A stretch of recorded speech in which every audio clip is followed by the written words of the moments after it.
একটা ডিমকে ফার্স্টে আমরা স্টমাক মেটের মধ্যে এরকম ফাটিয়ে দিয়ে দেবো, ঠিক যেরকম ভিডিওতে দেখানো হচ্ছে। তারপরেই ওর ওপরে দেবো হলুদের গুঁড়ো আর পরিমাণ মতো কিন্তু নুন। এরপরেই এই সবগুলোকে আমরা ভালো করে কিন্তু মেখে নেব, যেভাবে ভিডিওতে দেখানো হচ্ছে সেভাবেই। তারপরে কিন্তু কড়াইয়ের মধ্যে দারচিনি, এলাচ, লবঙ্গ আর তেজপাতা দিয়ে সাইডে যে আলুগুলো কেটে রেখেছিলে সে আলুগুলো দিয়ে দেবে। এর ওপরে নুন দিয়ে তোমরা কিন্তু খুবই অল্প ফ্লেমে ভাজতে থাকবে। তারপরে পেঁয়াজ, আদা, রসুন আর টমেটোকে কিন্তু আমরা এখানে পেস্ট বানিয়ে নিয়েছি। এর ওপর দিয়ে দিয়েছি পরিমাণ মতো হলুদ গুঁড়ো, লঙ্কার গুঁড়ো। তারপরেই কিন্তু এই আলুটাকে আমরা একদম লো ফ্লেমে আস্তে আস্তে ভাজার পর এর ওপরে স্টমাক মেটা কিন্তু আমরা পুরোপুরি দিয়ে দেবো।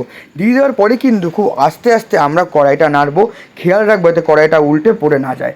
ঠিক যখন ডিমগুলো এর উপরে পুরোপুরি ভাসা ভাসা দেখা যাবে, তারপরেই আমরা কিন্তু আমাদের এই পেস্টটা ওপরে কিন্তু আস্তে আস্তে দিয়ে দেবো। পেস্টটা যখন পুরোপুরি দিয়ে দেওয়া হয়ে যাবে, তারপরে কিন্তু আমরা এটাকে পুরোপুরিভাবে এরকমভাবে মিক্স করে নেব, যেভাবে ভিডিওটা দেখানো হচ্ছে ঠিক সেইভাবেই। তারপরে যখন কালারটা এরকম চেঞ্জ হয়ে যাবে, আমরা এখানে পরিমাণ মতো সাদা তেল দিয়ে এটাকে আবার কিন্তু খুব সুন্দর করে নাড়তে থাকবো। তোমরা দেখতেই পাচ্ছ কালারটা কত সুন্দর চেঞ্জ হয়েছে, তার মানে এর স্বাদটা কত সুন্দর হতে চলেছে। তারপরেই কিছুক্ষণ এরমভাবে ঢালার পর কিন্তু আমরা এর ওপরে সামান্য 1 মগ কিন্তু জল ঢেলে নেব। জলটা ঢালার পরে আর আমাদের কোনো কিছু করতেই হবে না।